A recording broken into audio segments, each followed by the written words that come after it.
Mira, esta es la corteza de nuestro planeta, su capa más externa y delgada. Y aquí está el manto, es mucho más grueso. Y este es el núcleo. Espera, ¿qué está pasando aquí? ¡Oh, no! ¡El núcleo está filtrándose directamente en el manto! ¡Rápido! ¡Tenemos que detener la fuga! ¿Qué quieres decir con ha estado sucediendo por milenios? El núcleo de la Tierra es en realidad algo muy intrigante. Sus propiedades únicas van desde albergar una esfera de metal misteriosa hasta ser casi tan caliente como la superficie del Sol. Pues bien, otra más en esta lista de enigmas. Al parecer, el núcleo de nuestro planeta está liberando gas. ¿Es peligroso? ¿Va a explotar si alguien enciende un fósforo? En realidad no. Todo se debe a que este gas es un isótopo raro llamado helio 3. El helio 3 es una versión del helio que tiene un neutrón en lugar de los dos habituales. La mayor parte del helio 3 en el universo se creó aproximadamente en la época del Big Bang, así que es algo bastante antiguo. Cuando se formó el sistema solar, este gas quedó atrapado en lo profundo del núcleo de la Tierra.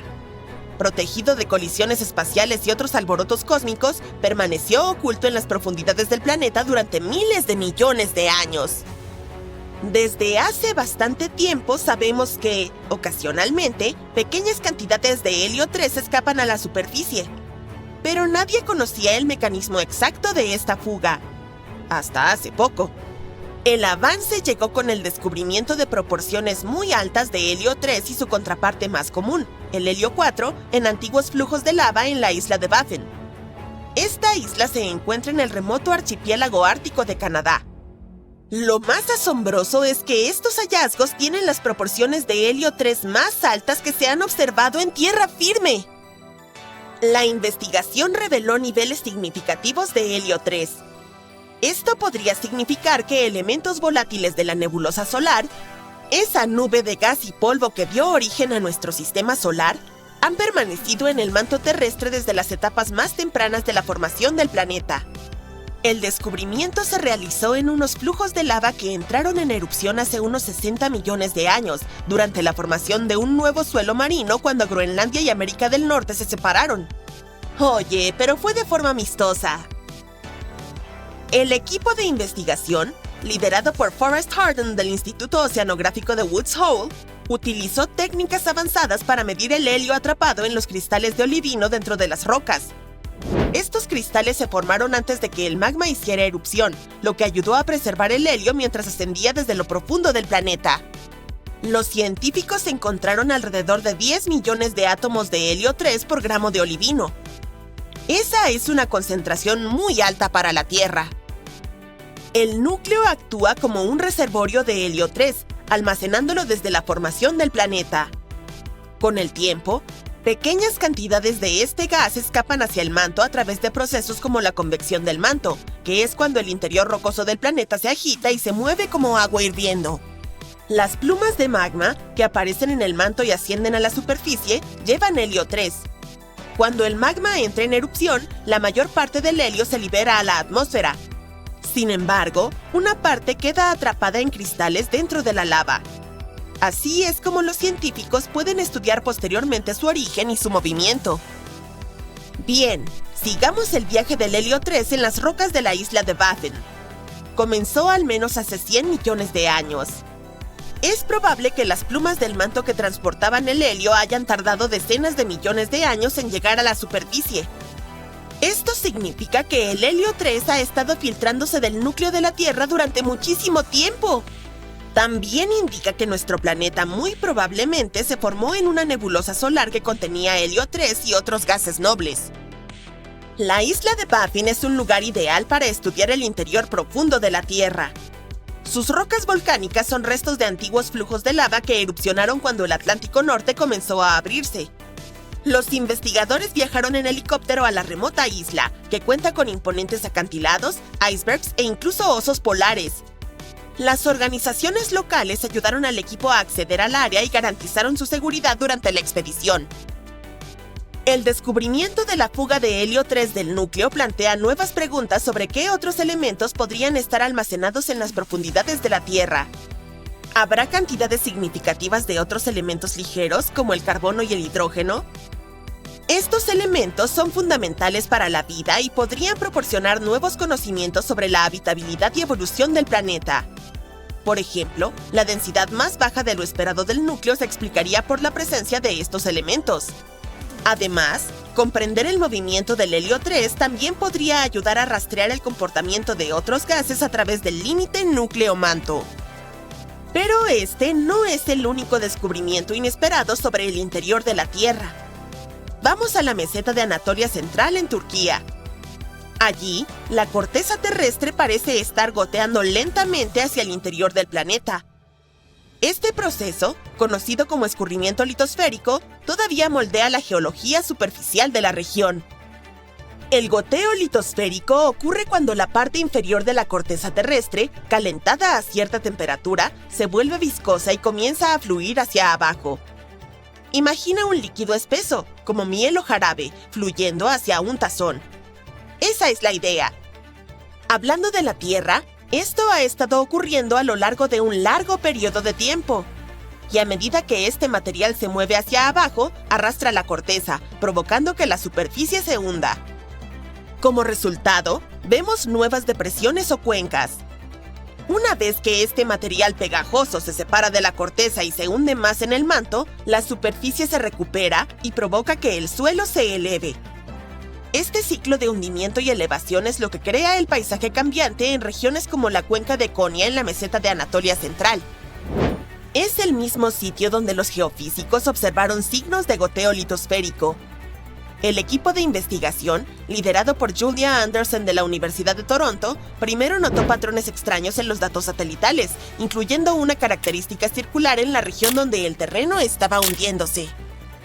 Tras examinar los datos geofísicos bajo la superficie, el equipo identificó una anomalía sísmica en el manto superior y descubrió una corteza engrosada debajo de la cuenca de Konya. Todo esto indica la presencia de material denso, probablemente resultado de un goteo litosférico. El modelo del equipo sugiere que la cuenca de Konya se encuentra actualmente en las etapas finales de este proceso. Mientras que la meseta de Anatolia Central circundante ha estado elevándose durante los últimos 10 millones de años, la cuenca de Konya se hunde a un ritmo de unos 2 centímetros por año. Aunque este número podría parecer pequeño, es bastante significativo en una región que, de otro modo, estaría en ascenso. Ciertos estudios anteriores han demostrado que la meseta de Anatolia Central se ha elevado alrededor de 1 kilómetro en los últimos 10 millones de años. Probablemente, esto ocurrió debido al goteo litosférico. Sin embargo, el descubrimiento de la cuenca de Konya revela que este proceso no es único, sino que puede ocurrir varias veces en diferentes regiones. La gota inicial que formó la meseta de Anatolia Central probablemente causó hechos secundarios que llevaron a la formación de la cuenca de Konya. Para validar su modelo, los investigadores llevaron a cabo un interesante experimento de laboratorio que simuló el proceso de goteo litosférico. Utilizaron un tanque lleno de un polímero de silicona altamente viscoso, que actuó como un sustituto del manto inferior de la Tierra. También usaron una mezcla de arcilla de modelado para el manto superior y esferas de cerámica y arena de sílice para simular la corteza. Se insertó una semilla densa en la capa superior del manto para iniciar el escurrimiento. Durante los días siguientes, los investigadores observaron que el escurrimiento descendía lentamente. Dentro de 10 horas, comenzó a caer. A las 50 horas, se había iniciado un escurrimiento secundario. Los resultados confirmaron que, incluso sin movimiento horizontal en la corteza, el proceso de escurrimiento hacía que la superficie descendiera, formando una depresión similar a la cuenca de Konya. Este experimento ha demostrado que el goteo litosférico puede causar deformaciones verticales incluso sin movimientos horizontales. Además, ha probado que un suceso puede desencadenar más goteos que pueden cambiar la superficie de la Tierra. Este descubrimiento ayuda a los científicos a comprender mejor cómo se comporta la corteza terrestre a lo largo del tiempo y cómo los procesos tectónicos pueden afectar el paisaje. Bien, ¿qué tal un dato extra? En 1692, Edmund Halley, este tipo famoso por darle su nombre al cometa Halley, sugirió que la Tierra podría ser hueca. Imaginó capas debajo de la corteza, con 2 cáscaras concéntricas y un núcleo del tamaño de Mercurio flotando en un gas brillante. Llegó incluso más lejos, especulando que estas capas internas podrían estar habitadas. Esta idea sorprendente inspiró la famosa novela Viaje al centro de la Tierra de Julio Verne. ¡Guau! Científicos descubrieron una estrella invisible en el centro de la Vía Láctea, una estrella que ayudó a que nuestra galaxia naciera. A 26,000 años luz de distancia, en el centro galáctico, un objeto masivo e invisible comenzó a expandirse por todas partes, y ni siquiera sabes que lo estás respirando ahora mismo. Todo comenzó en los años 70 cuando una astrónoma llamada Vera Rubin estudiaba la galaxia de Andrómeda. Ella decidió comprobar si las estrellas se movían de manera predecible. Supongamos que estás girando una pelota en una cuerda alrededor de ti. Cuanto más cerca está la pelota de ti, más rápido se mueve en un círculo cerrado. Pero si sueltas más la cuerda, la pelota se mueve más lentamente, en un lazo más grande. Así es como funciona la gravedad. Lo mismo ocurre con los planetas. Los más cercanos, como Mercurio, se mueven rápidamente y completan sus órbitas en meses. Los más lejanos, como Neptuno y Saturno, se toman su tiempo, décadas para hacer una rotación. Las estrellas deberían orbitar alrededor del centro de su galaxia de la misma manera. Las que están más cerca se mueven rápido, las más lejanas son más lentas, ¿verdad? Pero cuando Vera midió las velocidades, vio algo imposible. No estaban disminuyendo la velocidad. Las estrellas lejanas se movían tan rápido como las más cercanas al centro. Lógicamente, las galaxias deberían haberse desintegrado. Pero no fue así. Y eso significaba que algo las mantenía unidas. Algo indetectable. Algún objeto masivo e invisible en el centro galáctico, deformando la realidad y sin revelarse nunca. Así que revisó una y otra vez diferentes galaxias. No fue una casualidad. Estaba ocurriendo en todas partes. Rubin había descubierto accidentalmente la prueba de que las galaxias estaban sumergidas en algo mucho más pesado que todas las estrellas, los planetas y el gas de todo el universo combinado, que nos sostenía con manos fantasmales. Los astrónomos lo llamaron materia oscura, porque no brilla, no refleja la luz. No parece interactuar con nada. Simplemente está ahí. Pero todos los cálculos nos muestran que existe, y no solo existe, sino que constituye el 85% de toda la masa del universo. Sabemos que esculpió las galaxias. Sin ella, el cosmos tal como lo conocemos no existiría. Y, sin embargo, al igual que con una estrella invisible que los científicos encontraron en el centro de la Vía Láctea, la única forma de detectarla fue a través de la gravedad. Entonces, ¿cómo encuentras algo que se rehúsa a ser encontrado? Recientemente, los científicos descubrieron que podría haber una estrella invisible en el centro de la Vía Láctea, y este fascinante hallazgo podría ayudarnos a entender cómo se ve la materia oscura. Comenzaron buscando las huellas de la materia oscura, cualquier señal de su presencia, en cualquier lugar. Estudiaron cómo se movían las galaxias e hicieron chocar partículas en gigantescas máquinas, con la esperanza de crear pequeños trozos de materia oscura en el laboratorio. Pero esto no condujo a nada. Ni siquiera sabían qué buscar. ¿La materia oscura está compuesta de partículas? Había una teoría que sugería que está hecha de partículas fantasmales que apenas tocan algo. O incluso partículas aún más extrañas que podrían aparecer y desaparecer de la existencia en un abrir y cerrar de ojos. Pero había un problema. Si la materia oscura realmente funcionara así, entonces los centros de las galaxias deberían estar densamente llenos y toneladas de materia se amontonarían en un espacio diminuto. Pero en nuestro universo, los núcleos galácticos parecen extrañamente suaves, dispersos, casi apacibles. Ha surgido una nueva teoría, y es realmente sorprendente. ¿Y si la materia oscura en el corazón de las galaxias no está hecha de partículas pesadas? ¿Y si está compuesta por algo tan delicado que se comporta más bien como un mechón de cabello? Estos pelos podrían estar hechos de algo increíblemente ligero. Más ligero que cualquier cosa que hayamos visto y miles de millones de veces más pequeño que un neutrino, que ya es la partícula más ligera conocida. Llamaron a esta idea materia oscura difusa, y podría cambiar todo lo que pensábamos que sabíamos sobre el universo. Un equipo de astrofísicos quería poner a prueba esta idea, así que realizaron una simulación y crearon un modelo simple de una galaxia con dos ingredientes principales: una gran cantidad de materia oscura difusa y un poco de gas, el mismo tipo de gas que forma las estrellas que podemos ver. Presionaron iniciar y dejaron que el sistema evolucionara por sí solo mientras observaban cómo interactuaban ambos.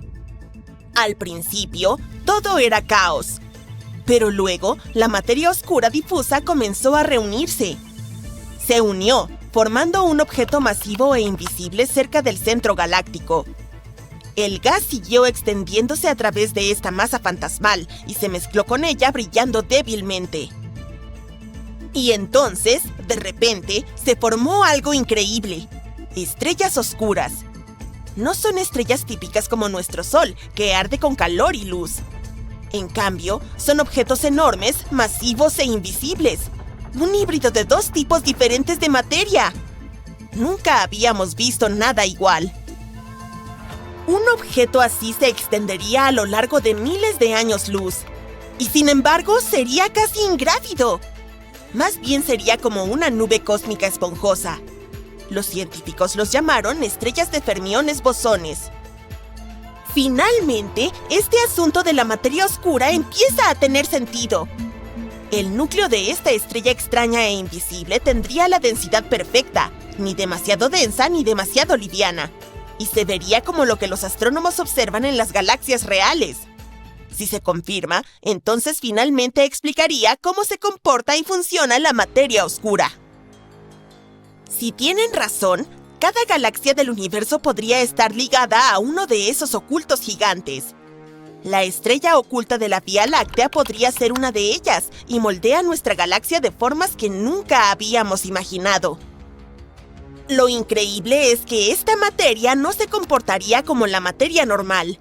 No formaría nada sólido. En su lugar, sería una compleja y siempre cambiante telaraña de filamentos o cabellos. Esto también significa que la Tierra podría estar completamente rodeada por ella.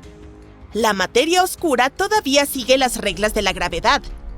A medida que se mueve más allá de planetas y estrellas, la gravedad la atrae en corrientes focalizadas, por lo que abraza y atraviesa nuestro planeta balanceándose constantemente.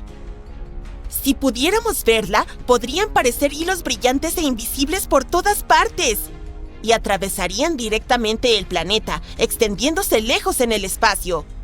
Pero esto es solo el comienzo. Ahora, los científicos necesitan perfeccionar sus modelos, hacerlos aún más detallados y comparar sus predicciones con galaxias reales. Pero este descubrimiento de una estrella oscura en el centro de la galaxia no es nuestra única pista. Afortunadamente, el universo nos ha proporcionado una forma de buscar esa huella: la lente gravitacional.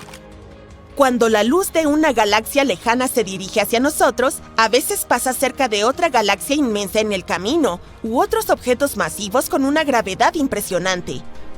En lugar de continuar en línea recta, la luz se dobla alrededor del objeto masivo debido a esa gravedad. Y cuando finalmente nos alcanza, forma una versión distorsionada y ampliada de la galaxia original. Básicamente, es como mirar a través de un trozo de vidrio curvado. Si la materia oscura es difusa, entonces debería dejar un patrón extraño en estas imágenes distorsionadas. Deberían ser algo onduladas y poco claras. Los científicos necesitaban el objeto perfecto para estudiar esto. Y lo encontraron: una galaxia lejana cuya luz fue doblada por la gravedad, formando una imagen extraña y alargada. Utilizaron radiotelescopios superpotentes, los conectaron por todo el mundo y los convirtieron en un telescopio gigante tan grande como la propia Tierra. Con esto, pudieron hacer un zoom tan potente que podían ver detalles de esa galaxia tan pequeños como un grano de arena en la Luna. Luego, realizaron un gran experimento. crearon sus propias versiones falsas de esta imagen, simulaciones con diferentes tamaños de partículas de materia oscura difusa. Y en un momento dado, encontraron la coincidencia perfecta.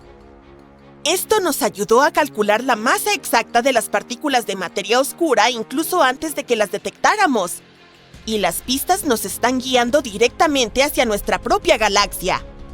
Parece que las partes más densas de estos filamentos, las raíces, podrían estar increíblemente cerca en la escala cósmica, a solo decenas de miles de kilómetros de la Tierra, lo suficientemente cerca como para que una sonda espacial las alcance. Ahora que los científicos han encontrado esta estrella invisible en el centro de la Vía Láctea, solo necesitamos estudiarla de cerca y enviar una misión a una de estas raíces. Y entonces podríamos finalmente resolver el mayor misterio del espacio. Al final, ¿será responsabilidad del Sol la destrucción de nuestro planeta? ¿O tal vez un enorme meteorito? ¿O alguna especie de enfermedad? Probablemente no. Parece que la vida desaparecerá por una razón inesperada. Los humanos, animales, insectos, peces y la mayoría de los microbios serán borrados de la faz de la Tierra por culpa del oxígeno, más precisamente por su ausencia. Investigaciones recientes han demostrado que el número de embalses de agua dulce con niveles de oxígeno muy bajos o nulos en las áreas costeras está aumentando en todo el mundo. En los últimos 65 años han aparecido 4 veces más aguas con deficiencia de oxígeno en los océanos. ¿Qué significa todo esto? Es probable que la vida en la Tierra desaparezca mucho antes de que la energía del Sol seque todos los océanos. Tal vez el final llegue en poco más de 1.000 millones de años. Pero esto no significa que el planeta también desaparecerá. El período en el que la Tierra estará llena de oxígeno constituirá aproximadamente el 20-30% de la vida total del planeta. Así que solo somos huéspedes temporales aquí. Piensa en cuánto tiempo es eso. 1.000 millones de años. Los primeros Homo sapiens aparecieron hace solo unos 300.000 años. Es decir, toda la historia de la humanidad ocupa menos de medio millón de años. Así que relájate, 1.000 millones de años no pasarán muy rápido. Para entonces, los humanos ya no estarán en la Tierra. Podríamos dominar los viajes espaciales y encontrar un nuevo planeta en las vastas profundidades del espacio. Pero, ¿por qué podemos perder oxígeno? A medida que el Sol calienta, el planeta se vuelve cada vez más cálido y este calor descompone el dióxido de carbono, el gas necesario para que todas las plantas realicen la fotosíntesis. Sin dióxido de carbono no pueden producir oxígeno. Con la disminución de los niveles de dióxido de carbono aumentará el contenido de metano, y este gas es bastante dañino para nosotros. Bien, todo esto suena lógico, pero esta es una razón secundaria para la falta de oxígeno. El verdadero problema es algo completamente diferente. A medida que el Sol se torne más brillante, comenzará a calentar las rocas de la Tierra como el granito y el basalto. Estas rocas empezarán a descomponerse más rápido. Cuando se desmoronan, absorben dióxido de carbono del aire que calienta nuestro planeta. Si hay menos dióxido de carbono en el aire, la Tierra debería enfriarse. Pero hay un problema. El Sol brillará más y su calor superará este efecto de enfriamiento. Así que, aunque las rocas eliminen dióxido de carbono, el Sol arderá tanto que la Tierra seguirá volviéndose extremadamente caliente. Entonces, cuando el Sol brilla con mayor intensidad, esto, junto con otros factores naturales, contribuye a la descomposición del granito y el basalto. Estas rocas se mezclan con dióxido de carbono y agua para formar carbonatos que penetran profundamente en la Tierra. Esto elimina el dióxido de carbono del aire, lo que significa que las plantas no pueden producir tanto oxígeno porque necesitan dióxido de carbono para lograrlo. Además, los volcanes liberan gases, lo que también reduce la cantidad de oxígeno en el aire. Así que el Sol, al destruir las rocas, afecta lo que ocurre dentro de la Tierra y controla cuánto oxígeno habrá en el aire. En aproximadamente 1.000 millones de años, el Sol será tan brillante que ninguna roca podrá salvar a la Tierra de su calor. Y los gases que se escapen detendrán la fotosíntesis y la producción de oxígeno. Y entonces nuestro planeta volverá al estado en el que se encontraba hace unos 2.400 millones de años, a la época en que comenzó la gran oxidación. Y este suceso fue mucho más importante que, por ejemplo, los primeros Juegos Olímpicos o la aparición de los humanos en el planeta. Hace miles de millones de años casi no había oxígeno en la Tierra. En su lugar había una sopa de gases como nitrógeno, amoníaco, metano, dióxido de carbono y otros. Sí, tenemos estos gases en la atmósfera hoy en día, pero había mucho más en el pasado. Era difícil que cualquier forma de vida se originara en tales condiciones, pero después de algunas luchas tuvo éxito. Al principio la Tierra estaba habitada por las bacterias más simples, incluidas las cianobacterias. Aprendieron a producir oxígeno usando la luz del sol, agua y dióxido de carbono. Estas bacterias trabajaron durante miles de millones de años y generaron tanto oxígeno que comenzó a acumularse en el aire. Esto es lo que ahora llamamos la gran oxidación. Fue como una gran celebración de la vida porque, gracias al oxígeno, nuevos seres vivientes pudieron aparecer. Por cierto, las cianobacterias no aparecieron a hacer fotosíntesis porque hayan pensado, «Oh, vamos a producir oxígeno, es genial». No, el oxígeno era solo un subproducto. Las cianobacterias querían una cosa, obtener la mayor cantidad de energía posible. Y para lograrlo aprendieron a hacer fotosíntesis que les permitió almacenar energía usando la luz solar con pigmentos especiales para absorber la luz, y el resultado de este proceso fue la liberación de oxígeno. Esto sucedió durante cientos de millones de años y luego, en algún momento, empezaron a producir demasiado oxígeno. Este oxígeno comenzó a contaminar otros gases que estaban allí antes. Por ejemplo, consumió mucho metano. Debido a esto, la Tierra se enfrió un poco y comenzó una edad de hielo, pero esa es otra historia. En resumen, en 1000 millones de años, corremos el riesgo de regresar a ese tiempo difícil otra vez, pero quizá logremos mudarnos a otro planeta en nuestras naves espaciales o encontrar alguna otra solución. ¿Y qué le sucederá a nuestro planeta de origen después? ¿Podrá surgir nueva vida allí sin tanto oxígeno? Es posible, pero será mucho más difícil. Se requerirá otra fuente de energía además del sol. Pueden ser, por ejemplo, las fuentes hidrotermales. Y por cierto, hay ecosistemas en la Tierra que utilizan este tipo de energía. Puedes encontrar uno de ellos en la cueva Mobile de Rumania. Imagina un lugar donde hay poco oxígeno. Es oscuro. Los rayos del sol no llegan allí. A lo largo de millones de años de evolución, se ha desarrollado en esta cueva una vida única y un poco espeluznante. Fue descubierta por primera vez en 1986 y los científicos todavía están explorando el lugar. La entrada a la cueva es solo un pequeño agujero en el suelo. Un estrecho túnel desciende profundamente bajo tierra.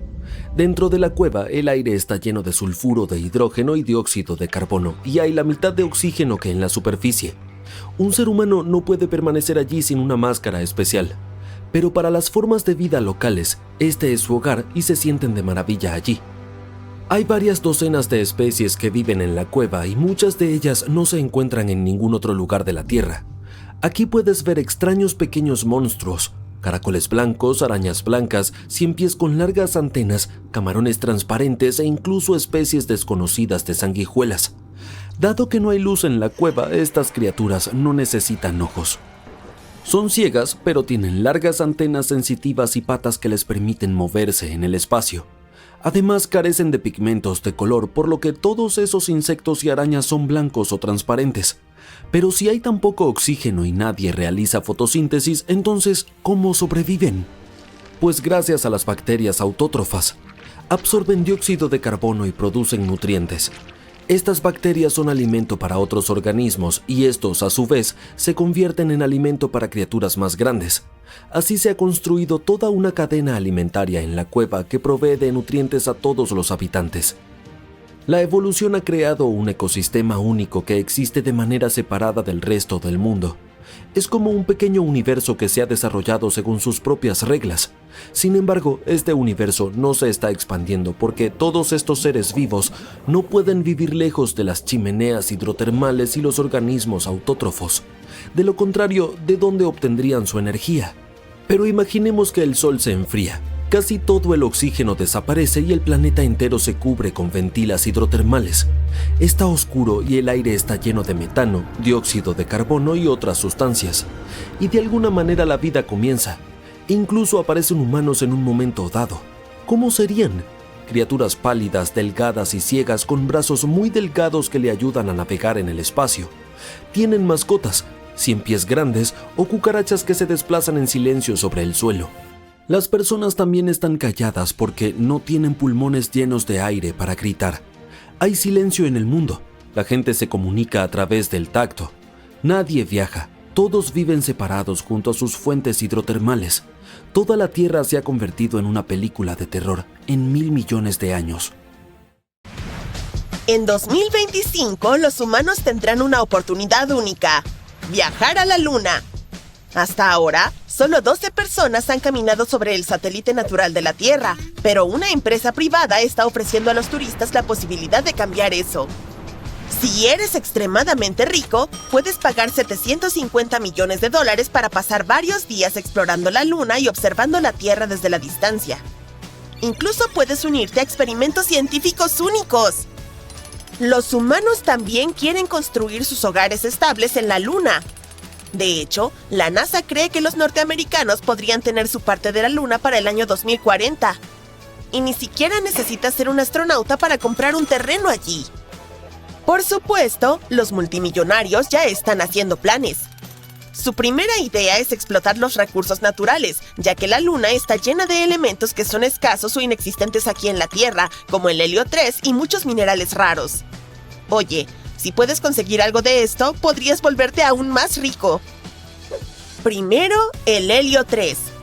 Es excelente para la energía nuclear limpia, pero es extremadamente raro en la Tierra porque se escapa al espacio.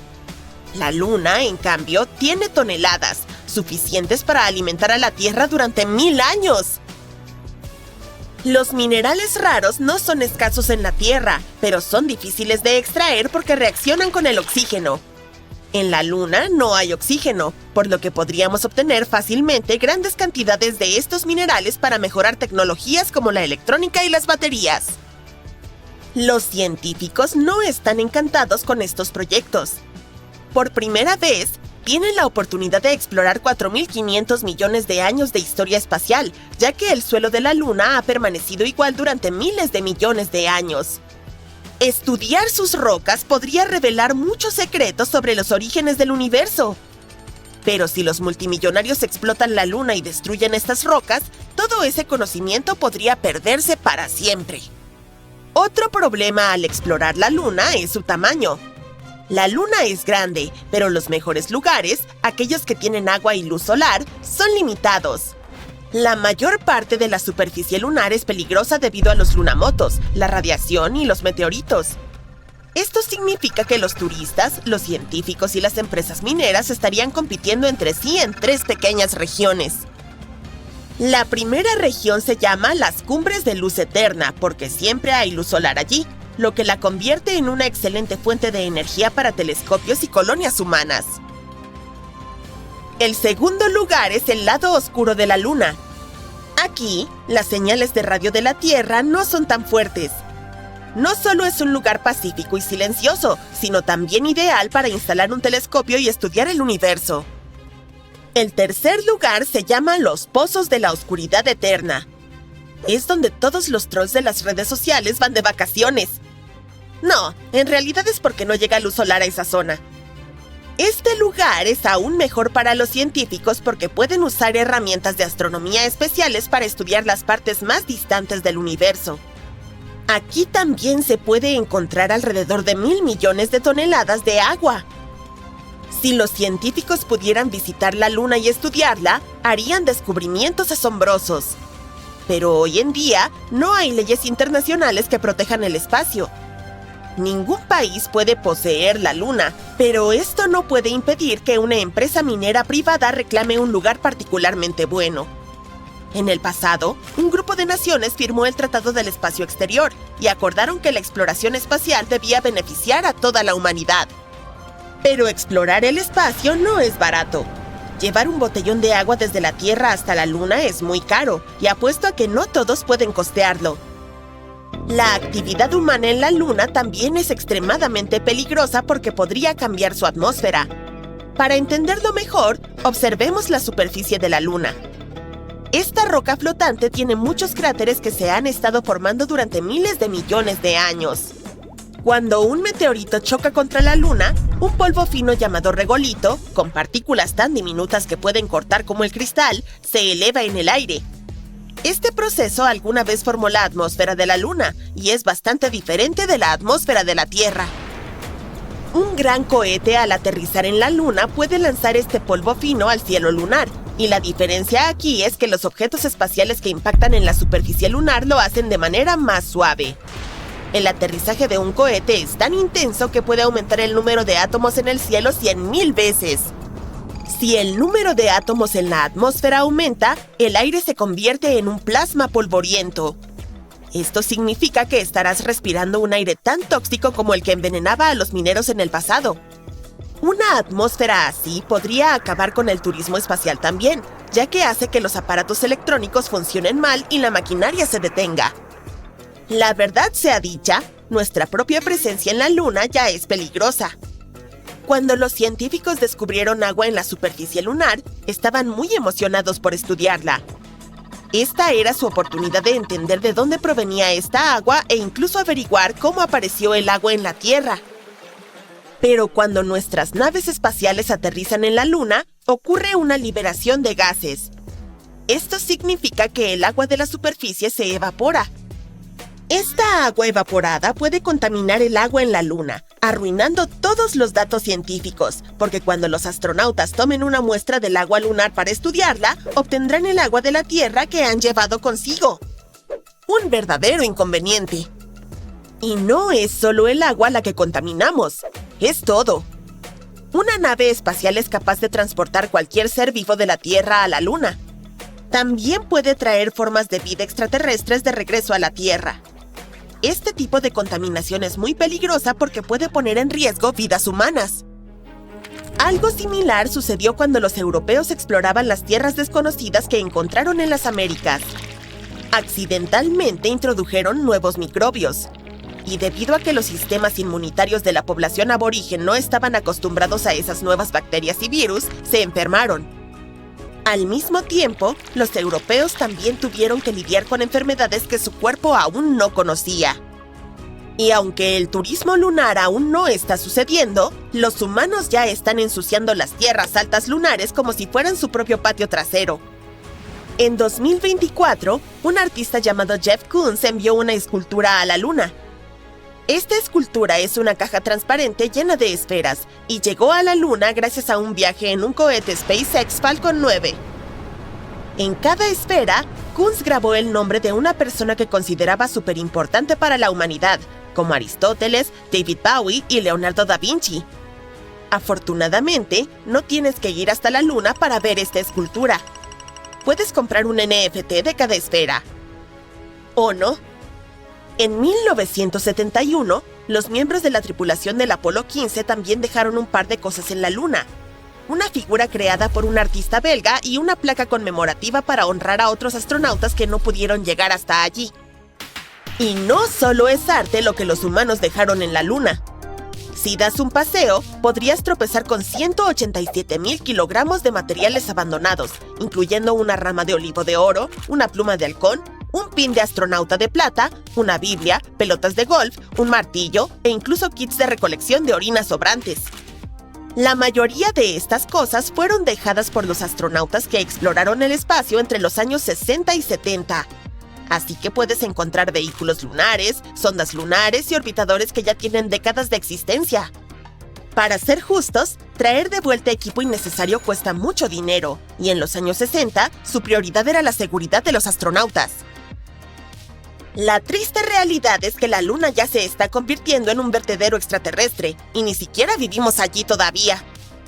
Pero ahora queremos establecernos en ese lugar, por lo que la NASA está tratando de deshacerse de toda esta basura. La buena noticia, puedes ser parte de este proceso. La Agencia Espacial lanzó un concurso llamado Desafío Reciclaje en la Luna, y si quieres unirte, debes encontrar formas de reducir la cantidad de basura producida y convertirla en materiales que puedan usarse para la exploración espacial. Para ganar, tienes que desarrollar una manera de reciclar por completo la basura que está en la superficie de la Luna. Ayudarás a la ciencia y ganarás 3 millones. Y si obtienes esta suma, bueno, quizás finalmente puedas costearte un boleto al espacio. Bajo tus pies, la Luna está palpitando. Sientes peligro en cada poro de tu cuerpo. El satélite sin vida, o eso creías, permanece quieto por un segundo antes de derribarte al suelo con un poderoso temblor. ¿Es un lunamoto? Durante años, los científicos creyeron que la Luna estaba completamente inactiva. Pero la evidencia más reciente sugiere que esta idea es incorrecta. Investigadores de la Universidad de Maryland han descubierto recientemente 266 crestas misteriosas en el lado oculto de la Luna, y estas crestas probablemente indican actividad geológica reciente. Entonces, ¿estamos realmente hablando de sismos lunares? Bueno, algo así. Las crestas están situadas en regiones volcánicas que se formaron entre 3.200 y 3.600 millones de años atrás, pero parecen mucho más jóvenes de lo esperado. Generalmente se encuentran en grupos de 10 a 40 y, a menudo, están ubicadas en áreas donde la superficie de la Luna es estructuralmente más débil. Cuando los astrónomos hablan de reciente, no tome sus palabras de manera literal. No se refieren al año pasado, ni siquiera a la última década. La mayoría de los modelos creados por los científicos sugerían que la actividad geológica de la Luna terminó entre 2.500 y 3.000 millones de años atrás. Pero la nueva información indica la posibilidad de que estas formaciones hayan estado activas en los últimos 1.000 millones de años. Algunas de las crestas más pequeñas parecen haberse formado solo hace 200 millones de años. Y eso es ayer en la escala de tiempo de la Luna.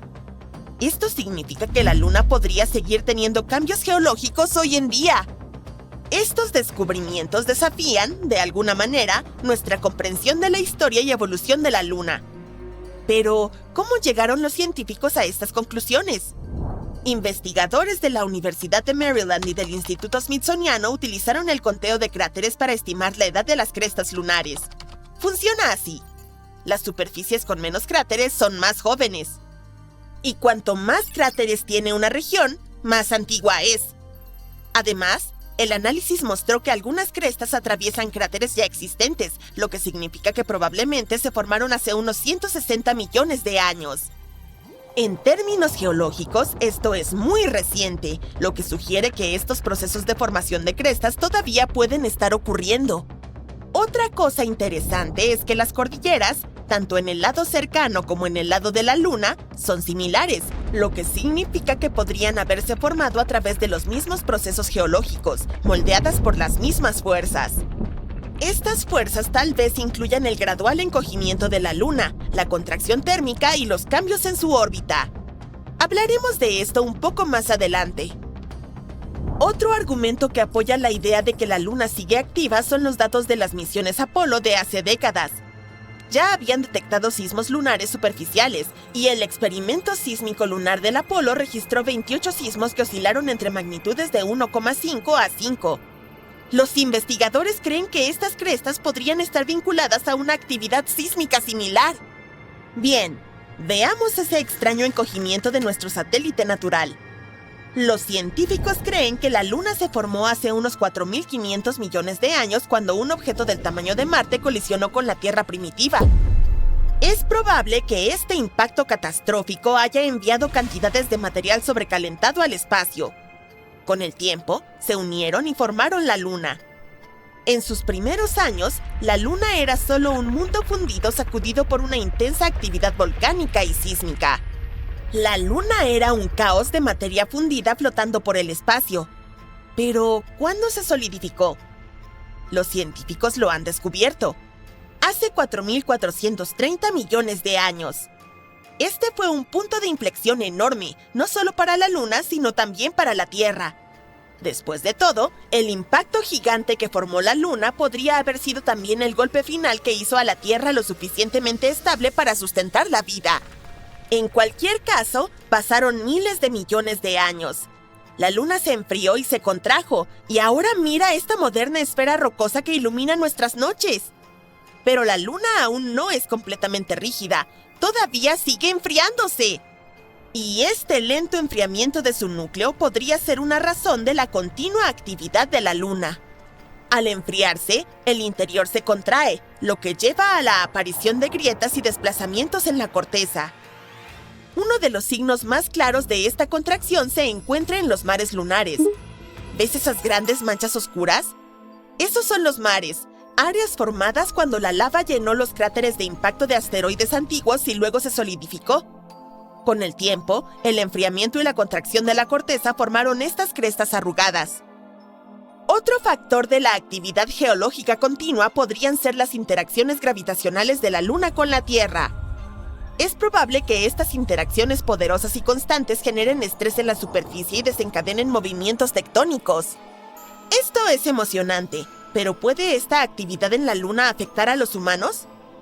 En cierto sentido, sí. Durante mucho tiempo, la Luna ha sido vista como un lugar estable para futuras bases y para la extracción de recursos. Pero el descubrimiento de esta actividad geológica en curso es bastante preocupante. Si la superficie sigue desplazándose, los futuros asentamientos, infraestructuras y operaciones mineras podrían enfrentar grandes riesgos. Por eso, en este momento, necesitamos sismómetros y radares de penetración terrestre para comprender mejor estos movimientos. Esto nos permitirá evaluar los peligros potenciales antes de que comiencen las misiones a largo plazo. Por cierto, hay otro problema al que las futuras misiones lunares podrían tener que enfrentarse, y es el polvo lunar, también conocido como regolito. Los astronautas del Apolo aprendieron rápidamente que este polvo dentado y pegajoso se mete por todas partes y puede dañar trajes, equipos e incluso la salud. Un nuevo estudio de ingenieros de Texas A&M encontró otro problema. Cuando los cohetes aterrizan o despegan, levantan regolito, que puede convertirse en un peligro de colisión, en especial si hay muchas naves espaciales con tripulaciones y carga. El regolito lunar viene en todos los tamaños, desde pequeñas partículas de polvo hasta grandes rocas. El ingrediente principal del polvo lunar son los minerales de silicato finos, de aproximadamente 70 micrones de tamaño, similar a un cabello humano. Se formaron durante miles de millones de años cuando meteoros y asteroides chocaron contra la superficie de la Luna y generaron así gran parte del polvo. A diferencia de la Tierra, la Luna casi no tiene atmósfera. Es increíblemente delgada, por lo que no hay viento ni agua que se lleven el polvo. Además de eso, la exposición constante al viento solar le ha dado al regolito una carga electrostática, lo que hace que se adhiera a todo lo que toca. Los astronautas del Apolo lo descubrieron enseguida. El polvo lunar se pegaba a sus trajes, se arrastraba hacia el interior de sus módulos de aterrizaje y se adhería a todo. Peor aún, se convirtió en un riesgo para la salud, porque causaba irritación ocular y problemas respiratorios dentro de su nave espacial. Por el momento, parece ser un problema para el futuro. Un tema mucho más importante es encontrar agua para apoyar las futuras misiones, y China está dispuesta a solucionar este problema. Se está preparando para una gran misión que buscará hielo oculto. Como parte de la misión Chang'e 7 en 2026, un robot volador explorará cráteres profundos en el polo sur de la Luna, donde el hielo podría estar atrapado. Si logran confirmarlo, podría ser un cambio radical para las futuras misiones lunares. Los astronautas tendrán una fuente de agua e incluso combustible para los viajes espaciales. Esta misión es un paso crucial en el plan de China para hacer aterrizar astronautas en la Luna en un plazo de 5 años. Aunque ya se han encontrado señales de agua antes, como en las muestras de suelo de la sonda Chang'e 5 y observaciones de naves espaciales de la NASA y la India, los científicos creen que los depósitos de hielo profundo son la verdadera clave para apoyar las misiones futuras. El polo sur de la Luna tiene algunos cráteres increíblemente profundos, y los expertos creen que podría haber hielo escondido en su interior. El robot volador intentará explorar uno o más de estos cráteres después de aterrizar. Si encuentra el hielo, podría hacer que las misiones lunares a largo plazo sean mucho más baratas y prácticas, y ayudará a los astronautas a vivir y trabajar allí. Algunos científicos también piensan que este descubrimiento podría ofrecernos algunas pistas sobre la vida extraterrestre. En cualquier caso, ya sea que encontremos agua en la Luna y aprendamos a lidiar con ese molesto polvo o no, el reciente descubrimiento de esas jóvenes crestas lunares es un cambio importante. Si la Luna todavía está geológicamente activa, significa que no sabemos tanto sobre nuestro vecino más cercano como pensábamos. ¿Qué más podría estar ocultando la Luna? ¿Estamos realmente preparados para la idea de que este satélite sin vida podría ser más dinámico de lo que imaginamos? Las futuras misiones, que tal vez no sean tan seguras como creíamos, nos dirán cuál es el resultado. Estás volando por encima de la Tierra en la Estación Espacial Internacional a una altitud de 402 kilómetros. Echas una mirada por la escotilla y tus ojos se abren de par en par con sorpresa. Hay una especie de destello azul brillante justo por encima de la Europa nocturna. Es como si hubiera ocurrido una explosión de alguna sustancia extraña ahí. Tal extraño evento luminoso fue detectado por un astronauta francés desde la EEI y no era una explosión en absoluto, sino un relámpago y se dirigía hacia arriba. Hasta hace poco este fenómeno era una especie de cuento de hadas entre los pilotos. Los científicos habían oído historias sobre relámpagos yendo arriba y sobre destellos rojos y azules, también a gran altura. Pero no había ninguna prueba definitiva de la existencia de estos efectos luminosos, pero sí existen y se llaman sprites, elves, trolls y ghosts. Entonces, ¿cómo funciona el rayo ordinario? Las masas de aire húmedo en una nube se frotan entre sí y crean electricidad estática. Sería casi lo mismo si bailaras con un suéter de lana. Se carga de la misma y si tocas la perilla de una puerta de metal se produce una descarga entre tus dedos y esta. Ahí está tu relámpago. Así que una nube de rayos acumula una fuerte carga negativa. Tarde o temprano un líder nace en esta. Es un brillante canal termoionizado o más sencillamente un rayo. El líder se mueve hacia el suelo en pasos de unos cuantos metros y puede acelerar hasta una velocidad promedio de 321.868 kilómetros por hora. A esa velocidad podría dar una vuelta a la Tierra en solo 7 minutos, pero las partículas negativas atraen a las positivas, y las partículas con cargas opuestas tenderán a conectarse y compensarse mutuamente. Así que, simultáneamente con el líder cargado negativamente, la carga positiva de la Tierra comienza su viaje hacia arriba. La carga eléctrica de la Tierra se conecta con el líder cargado negativamente en un canal. Es entonces cuando se produce la descarga más brillante y ruidosa. Lo llamamos relámpago. Es esta la que se escucha como un trueno. El rayo principal no cae de arriba a abajo, sino al revés. Sí, eso es. El relámpago se dirige hacia arriba. Es como si la Tierra devolviera el golpe a la nube de truenos, y esa carga puede alcanzar hasta 30.000 amperios. El enchufe promedio de la pared solo tiene unos 15 amperios, y el récord de longitud de un rayo es de unos 708 kilómetros. Eso es más que el ancho del estado de Kansas. Los meteorólogos registraron uno de este tipo en Brasil. Fue una descarga entre nubes de truenos gigantes, y el relámpago más largo se registró en Argentina. Uno solo duró ahí 16,3 segundos. En comparación, uno parpadea a los 0,1 segundos. Así que vimos un rayo normal. Las partículas positivas del suelo neutralizaron las negativas de la nube. Pero esta todavía está llena de partículas de carga positiva. Se acumulan y esperan su momento para crear un relámpago. Una vez que la carga alcanza un punto crítico, la nube del rayo la arroja decenas de kilómetros hacia arriba. Esto se llama chorro azul. Es exactamente el mismo efecto luminoso visto por un astronauta francés a bordo de la Estación Espacial Internacional. Los chorros azules parecen como si alguien hubiera encendido un quemador de gas apuntando hacia arriba. Los chorros azules cargados positivamente se neutralizan a gran altura con partículas de carga negativa, pero las personas en tierra no pueden observarlos. Las nubes de tormenta obstruyen la vista, pero pueden verse desde un avión. Por eso, durante mucho tiempo, los pilotos de las aerolíneas comerciales fueron los únicos testigos de este fenómeno. A bordo de la EEI también es un buen lugar para observar los chorros, ya que nacen en la cima de las nubes espesas y salen disparados decenas de kilómetros hacia arriba. Pero si se sube incluso más alto se puede ver este tipo de relámpago extraño. Es un sprite, se parece más a una medusa. Una nube de carga roja en la parte superior y un montón de pequeños tentáculos bajando. Ahora, un rayo normal puede tener una temperatura de unos 30.000 grados centígrados, pero puedes tocar uno con tus manos. A menos, por supuesto, que tengas miedo de una poderosa descarga eléctrica. El sprite tiene aproximadamente la misma temperatura que un foco de bajo consumo. Todo porque los sprites nacen en la mesósfera. Esta es la capa de nuestra atmósfera que comienza a unos 50 kilómetros de altura y es el lugar más frío de nuestro planeta. En el nivel del suelo donde vivimos el aire es mucho más denso, hay más moléculas de este, absorben el calor de los rayos del sol y nos sentimos cómodos, pero cuanto más subimos menos moléculas de este hay. A la altitud a la que vuelan los aviones comerciales ya no hay suficiente aire para acumular ese calor, ni siquiera se podría respirar allá arriba. Por eso todos los aviones tienen máscaras de oxígeno para emergencias, y la temperatura aquí es aún más fría que en el Polo Sur. En la mesósfera casi no hay aire, y la temperatura aquí puede ser de unos menos 130 grados centígrados.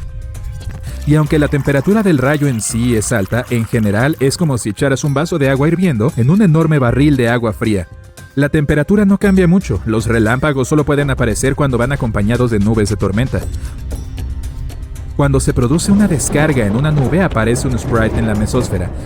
Trata de igualar la cantidad de carga en la atmósfera, así que es como si estos relámpagos rojos trataran de llegar a la tormenta eléctrica y un sprite en sí mismo puede ser tan amplio como el estado de Massachusetts. Y luego hay un ghost. Puede aparecer durante una mínima fracción de segundo justo después del sprite. Es un débil resplandor verde como una aurora. Fueron descubiertos por primera vez en 2014 y la confirmación oficial por parte de la comunidad científica no apareció hasta 2019. Todavía no se entienden bien, pero existe la hipótesis de que los ghosts tienen algo en común con las auroras. Al menos su color es verde y puede surgir debido a los átomos de oxígeno excitados. A veces podemos detectar a los troll junto con los sprites. Parecen pilares que sostienen un sprite. Es un resplandor rojo en el extremo de los tentáculos del sprite. Al momento siguiente el troll suelta un rayo rojo desde sí mismo. Y si subimos incluso más podemos ver los elves. Solo aparecen durante un milisegundo. Es un brillo tenue y plano que aparece durante las tormentas eléctricas en la ionosfera, a una altura de unos 100 kilómetros sobre el nivel del mar. Los elves pueden ser tan anchos como la distancia entre Nueva York y Washington, D.C. Estos fueron descubiertos por primera vez durante los vuelos del transbordador espacial en 1990. Y estos son pixies. No se descubrieron hasta el año 2000. Los científicos observaron efectos luminosos brillantes y breves durante 20 minutos. Aunque parecen rayos que caen dentro de una nube, no tienen nada que ver con estos. Los pixies son más pequeños que 100 metros. No hay que olvidar que cualquier rayo es extremadamente peligroso para los humanos, y si te atrapa una tormenta eléctrica severa debes abandonar su epicentro de inmediato. Puedes determinar fácilmente a qué distancia estás del mismo. La velocidad de la luz es mucho mayor que la del sonido. Por eso, cuando cae un rayo, pasan un par de segundos hasta que se oyen los truenos. Así que tienes que medir ese intervalo. ¡Rayo! Ahora cuenta los segundos. Cada uno de retraso del trueno después del relámpago es de unos 350 metros. Esa es la distancia que recorre una onda de sonido en un segundo. Así que si el retraso del trueno después de un relámpago es de 5 segundos, estás a 1,6 kilómetros del relámpago. También puedes saber si habrá una tormenta por el olor. El aire antes de una parece inusualmente fresco. Esto se debe a que las corrientes de aire traen moléculas de ozono de la atmósfera superior. Este mismo nos protege de los dañinos rayos ultravioleta y transfiere el calor del sol a la atmósfera. Lo que usamos para respirar es el oxígeno de 2 átomos. Si se añade uno más, se obtiene el ozono. La luz ultravioleta rompe los 2 átomos de oxígeno y es absorbida por ellos. Estos rotos se unen entonces a los átomos dobles de oxígeno normales. Cuando un rayo ultravioleta incide sobre una molécula de ozono, vuelve a sacar un átomo de oxígeno de la cadena, pero el ozono tiende a regenerarse, así que el oxígeno perdido se vuelve a unir a otros dobles. Pero la capa de ozono comenzó a dañarse cuando la humanidad empezó a emitir gases nocivos a la atmósfera. El freón es el culpable. Es el gas que usábamos en los antiguos refrigeradores. La molécula de este contiene átomos de cloro dañinos. Los rayos ultravioleta lo eliminan de la molécula. Entonces ese átomo de cloro roba uno de oxígeno del ozono y tenemos una molécula doble de oxígeno que no puede regenerarse y salvarnos de los dañinos rayos ultravioleta. Esto hace que aparezca un agujero en la capa de ozono. El agujero de ozono más famoso estaba sobre la Antártida, pero cuando la humanidad prohibió el uso de sustancias químicas nocivas, este hoyo comenzó a recuperarse. Sin embargo, no se cerrará por completo, solo volverá a ser como antes.